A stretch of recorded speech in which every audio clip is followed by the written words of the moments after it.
Hey guys, it's the Gamer Untamed. So I'm sorry that I haven't put up a video in sort of like a week. I'm not really sure if it was a week or I usually do one a week, but it feels like it's been longer. I was trying to record before. As you can see, I'm now recording my camera because I usually don't put my webcam there.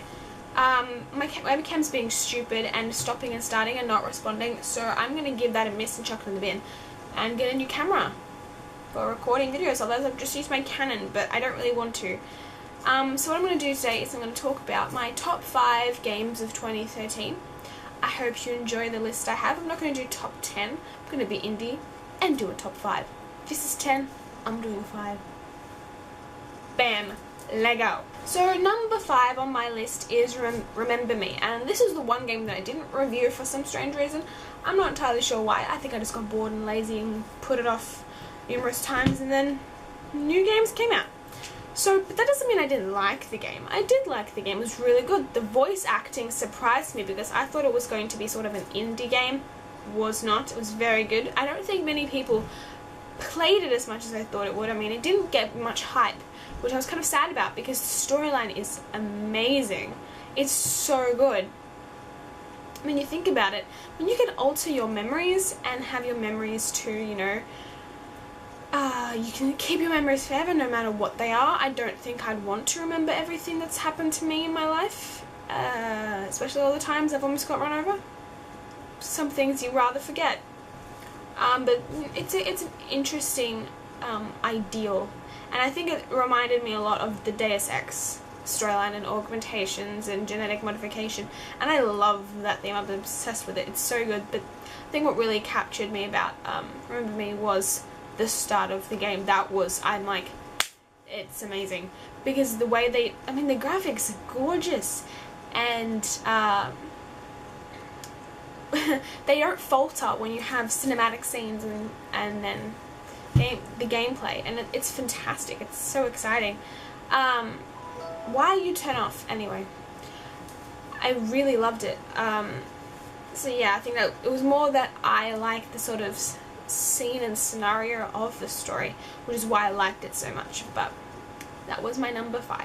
So number 4 is The Wolf Among Us, and I keep thinking The Wolf of Wall Street. I don't know why, but it's The Wolf Among Us, which is the next adventure game that amazing Telltale has produced, aside from The Walking Dead. This game does not, oh my god, it doesn't falter. It is fantastic. The storyline is really interesting. I love how they've incorporated fables into a real world, and they have sort of their own little world inside a real world. It's really interesting because it sort of reminds me of Once Upon a Time as well, the show, and how you've got all these creatures that really shouldn't be there, and they're in this real world, and they're in a scenario where they're real people and they're not their real selves, and it's so captivating, and I can't wait till the next episode comes out because they're doing it like episodic, just like The Walking Dead. And Telltale really, they knock it out of the park. They knock adventure games out of the park. I don't know a better adventure game. I really can't name them because Telltale freaking produced them all. Freaking going at it. I mean, they will make a fantastic Game of Thrones, unlike what happened last time. That was terrible. And what else are they doing? They're doing another one. I can't remember what it is. Oh, Borderlands. They'll kill Borderlands as well. I can totally see them doing so many games. I mean, I love that they do television and movies and all that, as well as other games as well, which is, I'm surprised Borderlands is a part of that, but this already has a cartoon feel with it. I think it'll suit really nicely. But The Wolf Among Us, the storyline, I love fables. I love folktales, and having that incorporated is something that I haven't really seen before, so I thought it was really interesting. And my dad always goes, "Why do you get adventure games? They're so boring." And I'm like, no, it's just because you really don't like the story, Dad. You've got to be interested in the story, and that's a lot what adventure games is about. You have to really like the story and feel connected with it to really put through, the point and click of everything. But it's fantastic. I've seen the fight scenes really upped by Telltale on this one. Number 3 is BioShock Infinite. This is the first BioShock game I've ever played, and as soon as I started playing with it and I saw the kind of graphics they had, I'm like, Oh my god, can I live there? I died when I saw their graphics. It is the most beautiful game I have ever seen in my life. I'm not even kidding.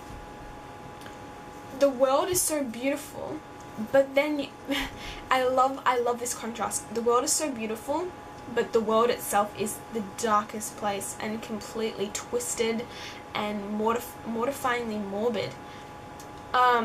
The characters in it, oh my gosh, Elizabeth, I love her. I love how this game incorporates music and song into it, and this beautiful not 1920s, but classic old feel to it. I love that. I love the carnivals. I love the scenery. I love that it's in the sky and not under the sea where everything looks drab and dreary. I love everything looks blue until you get into the action, and then you think, wow, this world is really not as happy as everyone thought it was. It's so twisted, which I think is cool. I really like this whole twisted feel and these tears in the universe, and how there's so many parallel worlds. Oh my gosh, Booker DeWitt is hot for a game character. Oh my gosh, the characters, they click. They're a perfect couple of character, and I know technically she's his daughter, but still, oh my gosh, I love this couple together. They're beautiful. I don't know why I keep saying beautiful, but it's true. The storyline, oh my gosh, I can't even talk about the storyline. I love this game so much, mainly because of its artistic design. The story was confusing, I will admit, especially at the end, and you're just like shocked, because it's based around this whole parallel universal worlds, because, you know, how Elizabeth can, you know, open tears in the worlds and step into different things, and it's crazy, but it works, which I'm surprised at, because I'm not really sure what happened in other Bioshock games, but this game was confusing, but it worked good. So yeah, and I haven't touched on the combat. The combat was okay.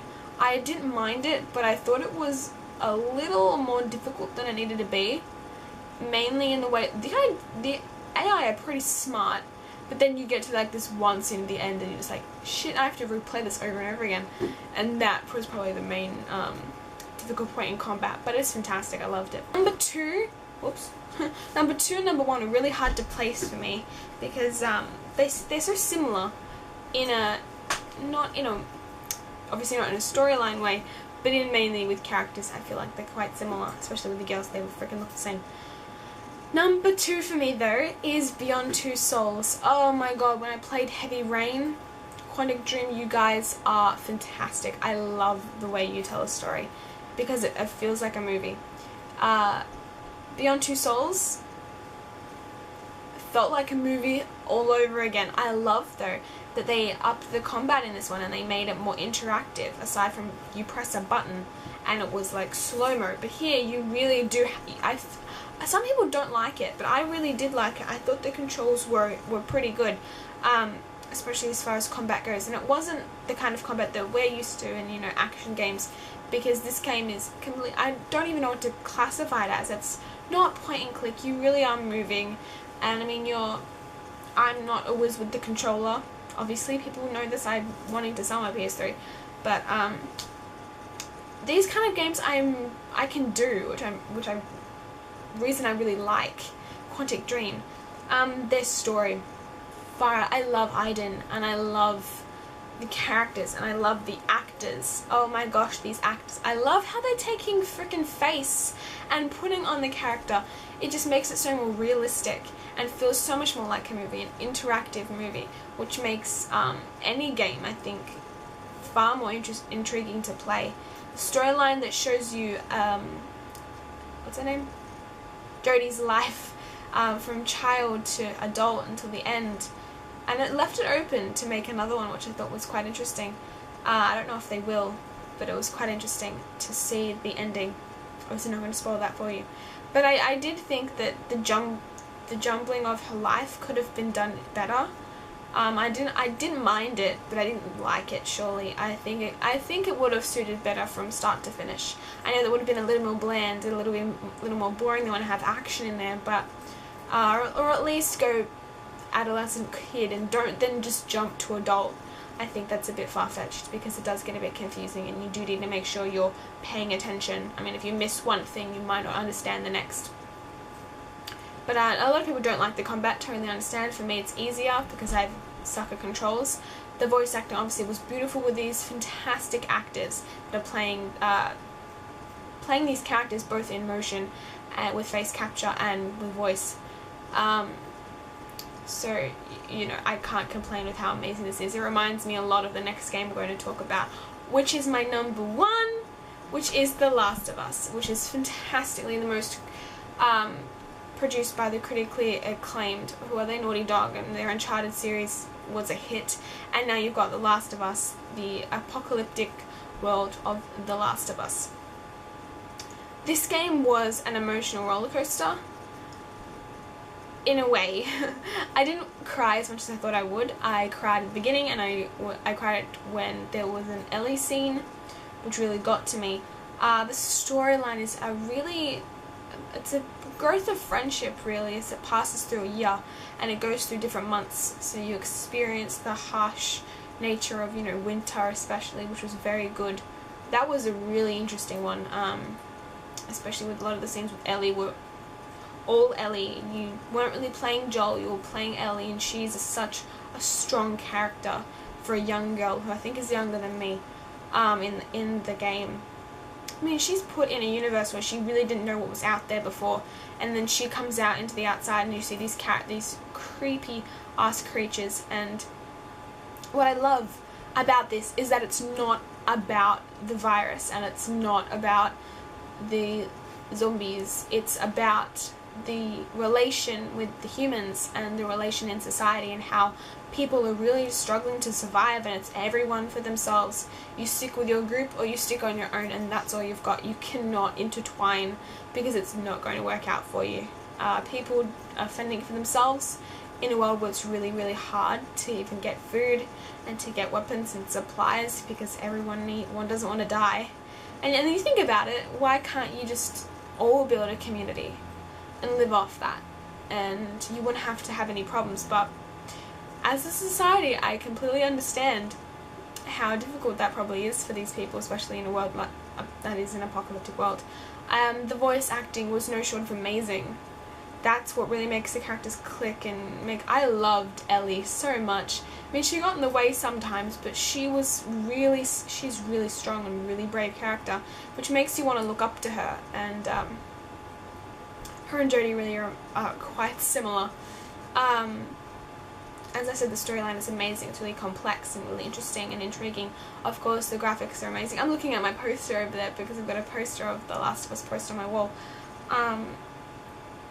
This was definitely my favourite game of the year. Any game that can get me to cry and feel something for a game character. I mean, I do a lot, but it's a good game that way. If I can feel connected to a character and to a situation, then I think that it's really won me over and really has achieved its main goal, and to make the player feel for the situation and the characters. And I think that's the most important thing in a video game, as in my opinion, it's a form of art.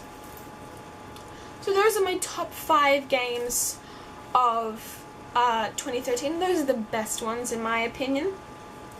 Those are the best ones in my opinion because those are the ones I have played. And I'm sure there are other ones that I've also played but didn't get a spot on my list. I will also be doing soon the top 5 worst games of 2013. And this doesn't mean that they're so bad, like the graphics are shit or the storyline is crap. I mean, a lot of the time it is, but most of the time it's just because it didn't click with me. I make a point to not play games that have issues. I will make sure that I see at least one review of what someone appeals, or just see a rating for someone like Angry Joe or ABC's in in Australia. Good game, not Spawn Point, that's for little people. Just see a rating for the game before I jump into it, because I can't stand a game with poor graphics. I can't do it. I can't deal with it. It just shits me up the wall, and I'm like, I know. It's like Oblivion, and you think about now how bad the graphics are, but because it's a classic game, I still love it, and I played it for so many years. Getting off track. So I hope you liked this video. Please give it a thumbs up. please leave a comment below, and of course, as usual, please subscribe to my channel, as I will be making the top 5 worst games probably right now and post it right after I post this one. So I hope you guys have a great day, and I'll talk to you guys soon. Bye! I give up. Officially. Anyway, remember me. Let's get back to that. That was a really crappy intro. Damn. Okay, let's do this again. I've said the Wolf of Wall Street. Yeah, they made the Wolf of Wall Street. I'm not doing very well today.